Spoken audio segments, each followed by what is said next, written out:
Let's give an update to a story that we covered a while back. There was a family in Denver, from Senegal, and this family, was burned up in their home. Many family members was actually killed, and they were people that was in mass that done this, and they could not figure out what happened, but they made some arrests in this case. Let's go ahead and roll that clip. These two 16-year-olds just became adults in the court's eye, and they're now facing dozens of charges in the August house fire that killed 5 people, including 2 children. It's a crime that even many adults would never think of committing, right? So I think anybody who can come around to committing that deserves to get the book thrown at them. Kevin Bowie and Gavin Seymour, both 16-year-olds, are facing charges for a fire that killed Jabril and Aja Joel and their 2-year-old daughter, Kaja, along with Jabril's sister, Hassan, and her infant daughter, Hawa. Amadou Jang says every time new information is brought to light in the case of his friend's murder, he relives that horrible night. We just go right back to that day. It's as if it had just happened. I know, it's the way I felt when we got the information on Wednesday. I remember going to bed at night just feeling confused, right? It was just, why would this happen? Why would it happen to GB and his family? And then why would this crime be committed by such young kids? Bowie and Seymour are being charged with 60 felonies, including first-degree murder.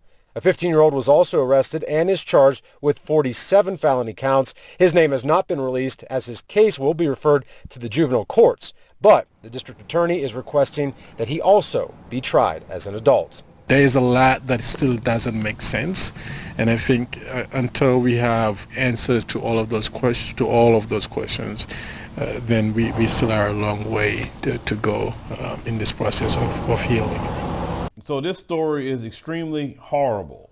Now let's talk about the charges. Now the Asian teenager by the name of Kevin Bowie, 16 years old, and the white one, Gavin Seymour, 16.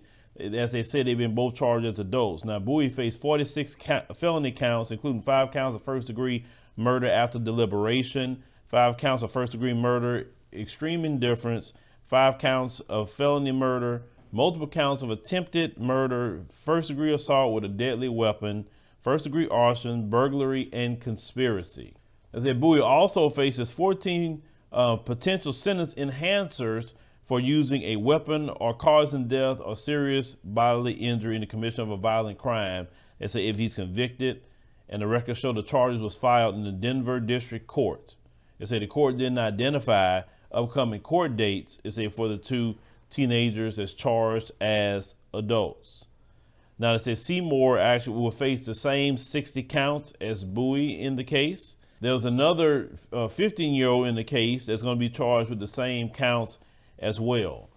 Now this is extremely horrible and this is extremely tragic, but let's have a conversation real quick about a lot of this propaganda we see lately. We've been seeing a lot of anti-black propaganda being used heavily in the media and using isolated incidents from mentally ill black individuals that's committing just a crime. They even not even said things were a hate crime, no proof of anything of a hate crime, but putting out a propaganda saying that, oh, well, just because of these isolated incident that's really been, we saw happen here and there, some guy running up and pushing, some Asian people on the ground. All of a sudden now it's just, all these black people are attacking Asians based off of this one incident. They keep rolling in a loop. You understand what I'm saying? And in this country, you have to understand something about when they want to get legislation, when they want to get new laws to criminalize black people, all they do is take one video or 2 videos, run it in a loop, create a propaganda, and then this is how they get their laws. You have to understand, propaganda is always a prelude to any kind of war or war strategy. You understand? Now, let's look at this particular case. Now, this case features an Asian teenager. And do you hear black people saying, oh, all Asian people trying to burn you out your home? Is anybody creating a propaganda showing this case and saying, black people, you need to be careful. Oh, my God, we need a hate crime legislation for black people because Asians are targeting black people. Are we doing that? No, we're not doing that, because there's nothing factual to that. Just like there's nothing factual to the propaganda they're putting out now.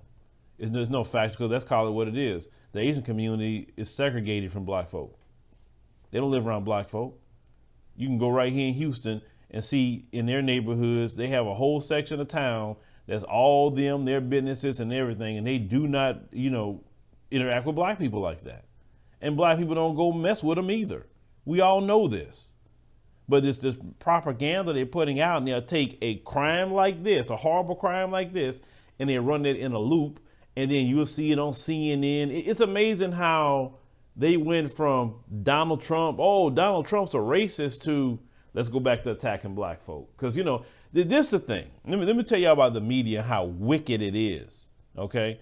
The media, they're all about ratings, and unfortunately, the public plays upon that too, because if they show a good story, nobody watches it. And I know that from proof from my channel. Nobody watches positive things. Most people want to watch the things that's, the most make people pissed off, make people sad, make people, like, oh my God, like that's what they want to watch. Unfortunately, in America, they don't want to find out, hey, this person opened up a shelter for the homeless, or this person, rescuing, missing children, or, they don't want to hear that. I mean, unfortunately, they don't. So this country has always weaponized the, ideology of race. They always done that. And we are always the main target who they're weaponizing. You understand? Like, you remember back in when they started, this knockout game that, all these black people just run around, got a knockout game and knocking out people. You remember that?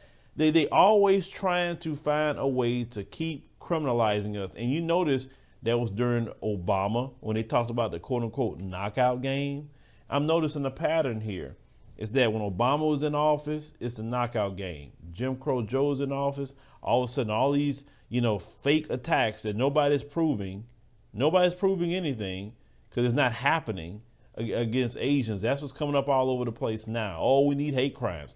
We need legislation. And I'm gonna get to that in another video itself, because if you do, I'm gonna get to that, because certain things people been doing to us about certain legislation, then we got to respond back in kind.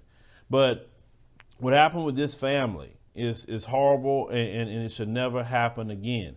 But since we're going to start acting a certain way, where's these hate crime laws then? Where are they for black people? Jim Crow Joe made sure to go sign something for Asians.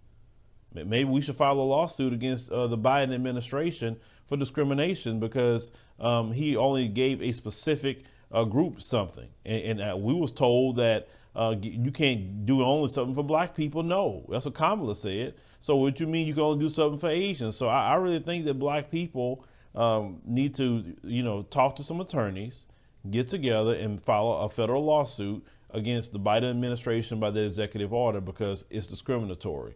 Hate crimes should not happen to nobody. If we're not going to do an all lives, everybody, listen, you notice when it comes to black folks, it needs to be all lives matter. But when it comes to other groups, you can give them something specific. It's no study, it's no research, it's no nothing. You're just cutting checks and resources. Have you noticed that? No, because the black folks put up with it. We need to do the same tactics that they're doing, like suing and everything else. Because, we have to stop being in the position of a victim at the same time too. Because if you let people, it's kind of like a bully. If you let a bully beat you up and you just talk about, he beat me, it's not going to stop until you beat the bully back or you fight the bully back, right? And usually when you fight the bully back, they're usually not a good fighter at the end of the day when you really go at the bully. So that's what black folks have to do. You're going to have to go at the bully. You're not going to allow mainstream media companies to use isolated incidents of crimes to propagandize you. Just as much why are they not propagandizing this Asian teenager and saying all Asians trying to attack black people? They're not doing it because it's not happening, but they'll lie on us. And to this family, I hate this happened to this family. I really do. This is so unfortunate that this happened. But I would tell my African, family that come into this country, You leave in your country, so yes, you may have issues and problems in your country. When you come here, you coming into a battle. You coming into a war zone, and you're not exempt. You're not exempt. You know, you may be from Senegal, but they see you as black. You always remember that. But leave me a comment. Let me think about this particular story. I'm glad they all got charged with multiple counts, and they need to spend, you know, the rest of their lives in jail. You know, to do this to anybody, burning somebody's house down and killing people. I mean, you beyond evil.